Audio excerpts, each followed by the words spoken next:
their practice squad yesterday. Mm. And, guys, what did we learn about the way that the practice squad was put together? These were all guys that were cut and then brought back. A lot of familiar names, a lot of names that we got a chance to know during the course of training camp, the joint practices, and the preseason games, and a lot of like, oh, well, if you cut him, is he going to get picked up by somebody else? You can't cut him because you're exposing him to waivers. Stoke, did we learn anything about how we should have these conversations about players that figure to be on the bubble throughout the course of training camp when it comes to making the roster? Well, I think every year you got a few of those guys, and you look at the inside linebacker, and I thought a guy like Lavelle Bailey.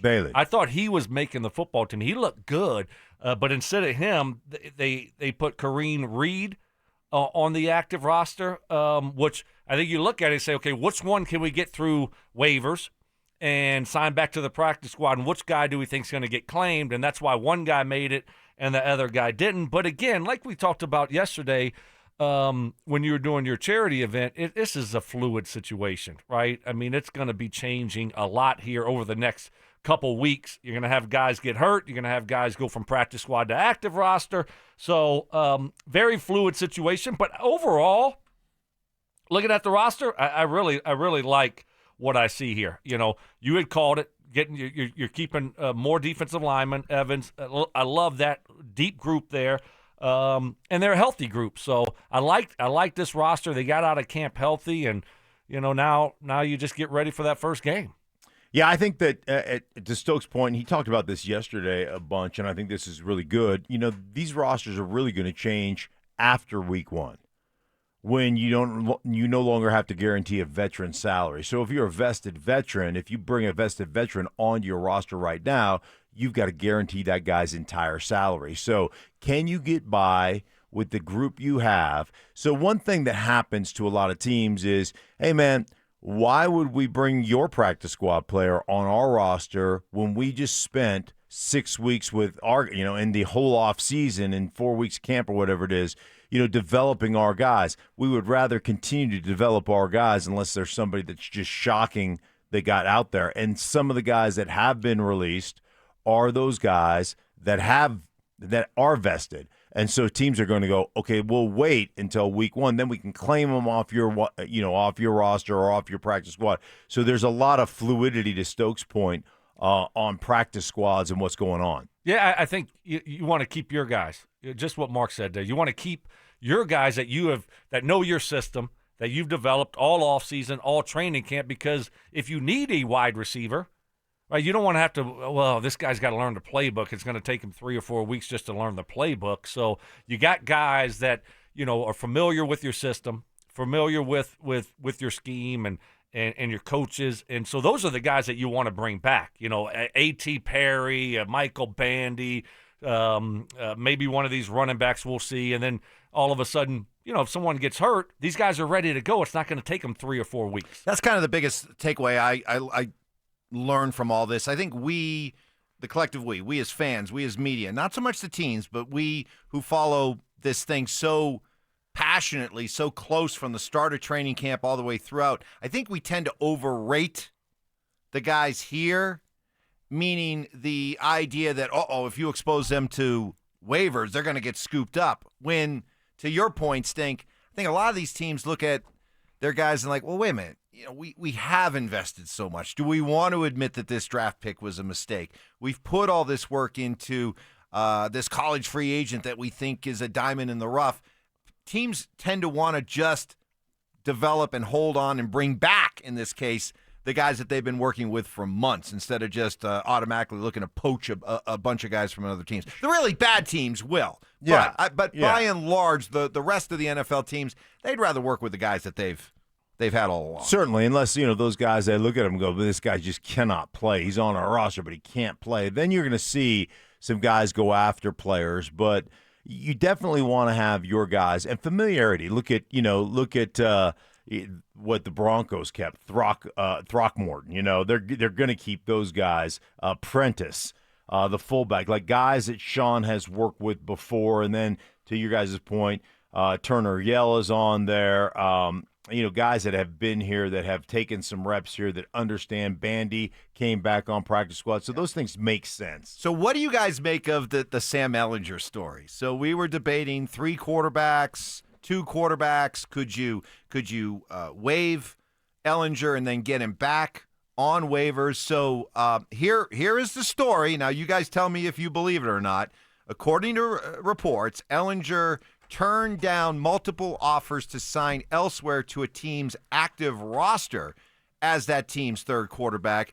Instead, he wanted to come back to the Broncos and be the third quarterback here, albeit on the practice squad. He can be called up 3 times during the course of the regular season from the practice squad to the active squad. He turned down more money, if you believe these reports. Stoke, do you buy it? Because the way it's being reported / spun is, hey, it says something about what the Broncos and Sean Payton are building, that a guy like Ellinger wanted to stay here and continue his development, even if it meant being on the practice squad, even if it meant taking less money. Do you buy that? No, I'm not buying it. I'm really not. I don't know, why. Someone has to give me a good reason why you would turn down making a game check, $1 million for the year compared to, around $400,000. That just doesn't make sense to me, especially a guy that, his NFL career, this could be it for him. It's not like he's played a lot of NFL football. So that's very odd, and he would be one of the very few that have done something like that. So I'm not really buying. Now you got to realize, so when they cut Ellinger, he doesn't go through the waiver wire. He's not a waiver wire claim because he's a vested veteran. So he's not like these first or second or third year guys, because he has played 4 years, I believe it is. Which means he can just sign with anybody. He can just sign with anybody. So which makes him maybe even more appealing to teams, because a good team doesn't have to wait through the waiver process. Right. So maybe that makes it even more impressive that he came back here, because he could have gone to a good team. It makes it more unlikely that actually happened, and his agent is just spinning it. Tell Mark, I don't know. To me, that's craziness. But you're 100%. But I think one thing you've seen, and I keep going back to Sam Darnold. That's what Sam Darnold did. Sam Darnold said, hey, man, I got opportunities to start. I've got opportunities to chase a starting job on a crappy team. I would rather go to San Francisco and sit behind the quarterback, the starting quarterback out there, and try to learn a system. And so if you look at Ellinger and say, hey, man, if I'm ever going to be a starter, because this is a trend, you can go Sam Darnold.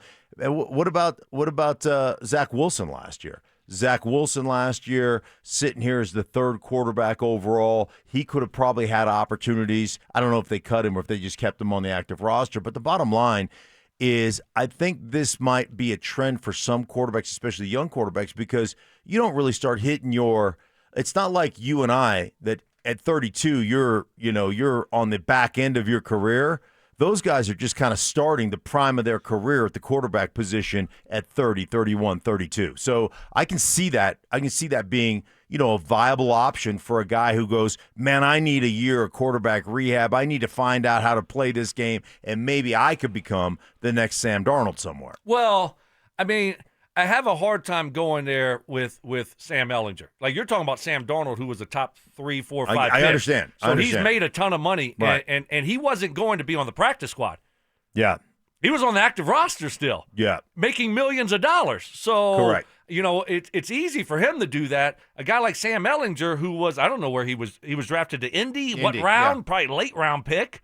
He hadn't made a ton of money. So to pass up being on an active roster, and I don't know when it comes to trying to get your season to be a vested player, when you get insurance and you get, I don't know if practice squads players are able to do that. So I don't know. There's a lot involved with being on the active roster compared to being on the practice squad, and then you throw in there it's Sam Ellinger, who hasn't done anything in the league. You got to go and try to get your money and get your year of service in, and so it's just odd. If he did it, hey, more power to him.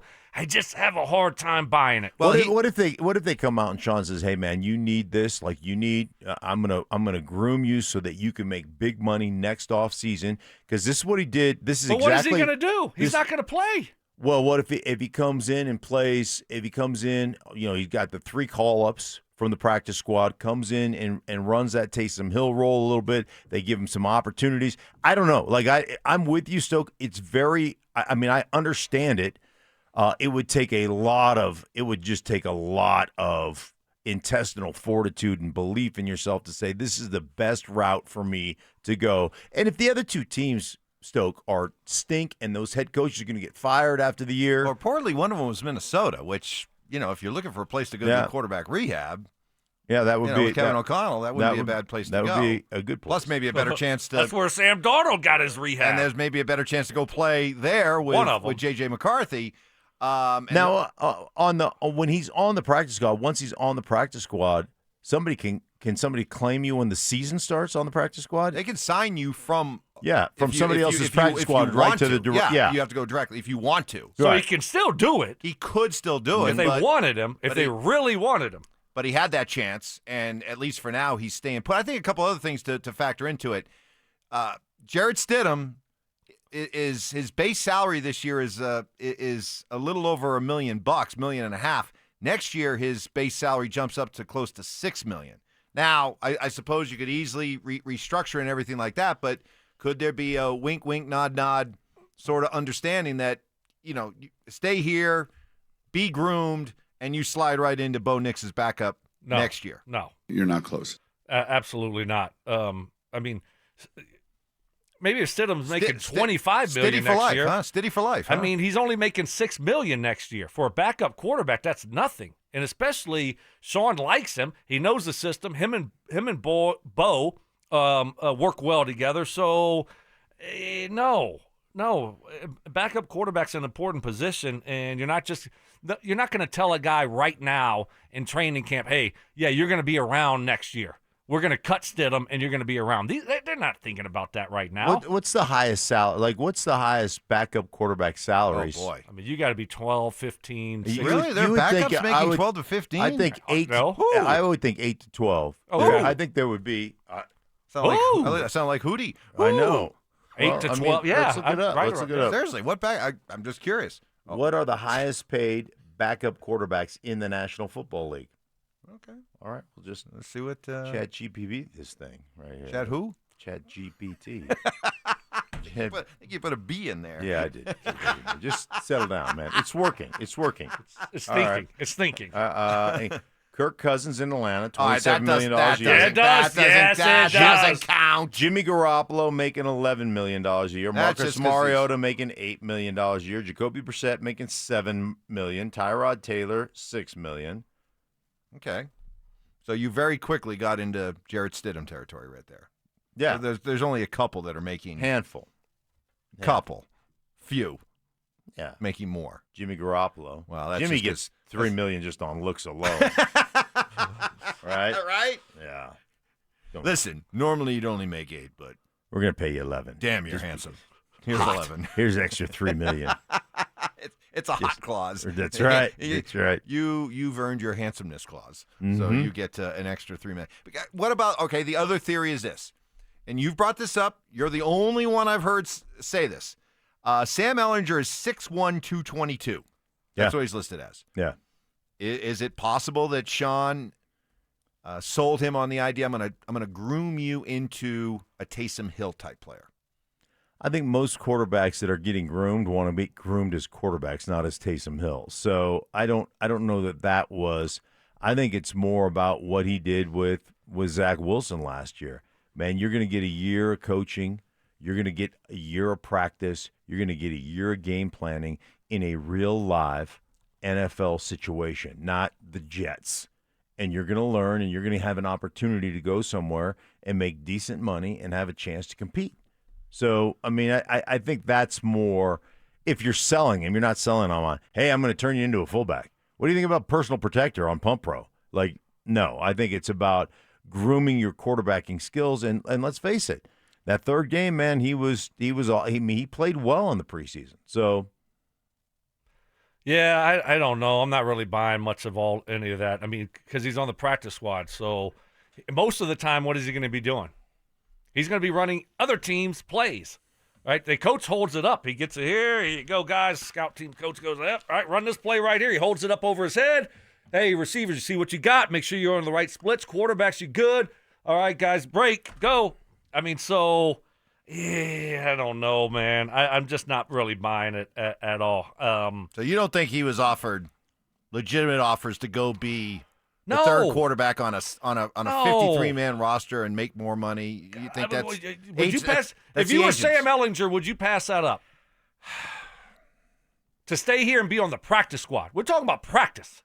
We're not talking about regular. To Stink's point, practice. there is something about the idea where quarterbacks recognize opportunities like this. What opportunity, that in the though? short run, He's not going to play. That in the short run, I can develop as a quarterback that's going to help me for the rest of my career. No one's going to watch him play.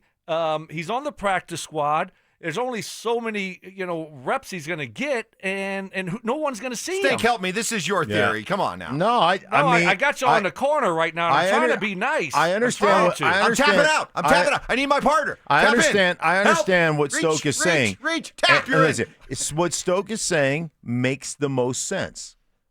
But if I'm looking at my long-term viability of actually becoming a quarterback, because at this point, what are you looked at right now? You're looked at as best a third-team guy that's going to bounce around the league. You haven't even worked yourself up into the steady category where you're a legitimate second-team guy.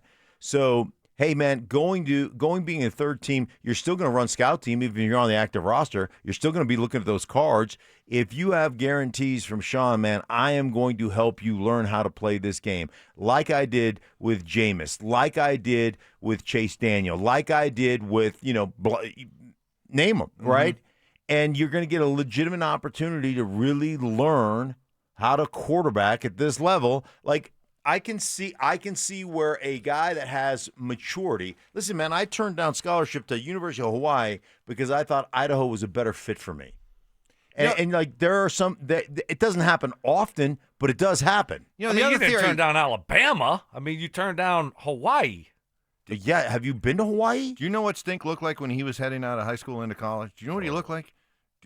If he was unleashed in Hawaii, that would be like I'd have been on Magnum PI. There's no question. That'd be like you and Tom Selleck. That'd be like Alien. That'd be like the new Alien TV show where the alien actually gets mistakenly transported back to Earth.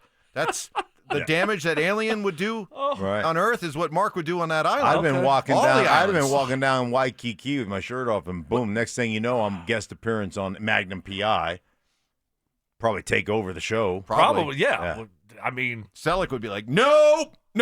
Yeah, Selleck would have had me canceled. I'd have had one appearance, and he'd be like, no, we're getting that would have been the same way as Brady getting rid of Garoppolo. Too much of a threat. Too much handsome. But here's the issue here. So if you had a chance to go to Minnesota, it's a better opportunity because you're going to be on the active roster and you're making more money. And you might get a chance to play. But you know what the other theory is, and this is.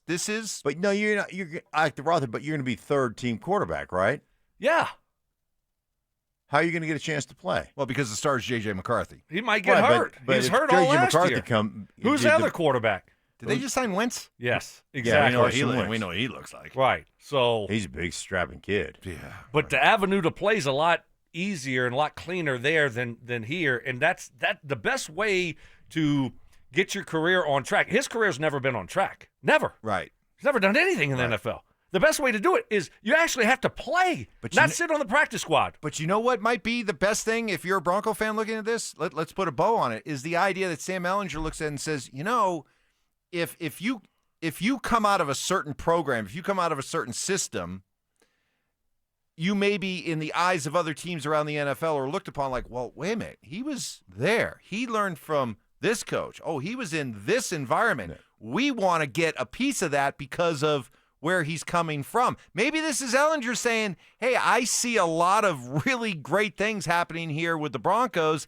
I want to be a part of it, and it's only going to help me be associated with this when it comes to maybe moving on. Am I grasping? No, is this grasping? You are. I don't know. I think Mark, don't drink the Kool-Aid. I don't think you're grasping at all. I think there's legitimate.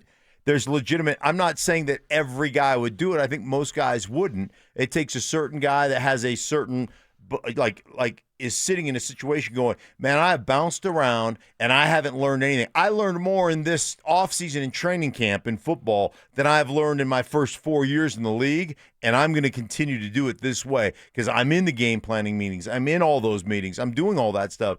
And it's not like in Cleveland where they flash up the good plays for the other quarterbacks and then they give you the bad plays on the card, like for Shador. Right. No, these are the good plays too. You're running the good plays on scout team. Coming up next, Patrick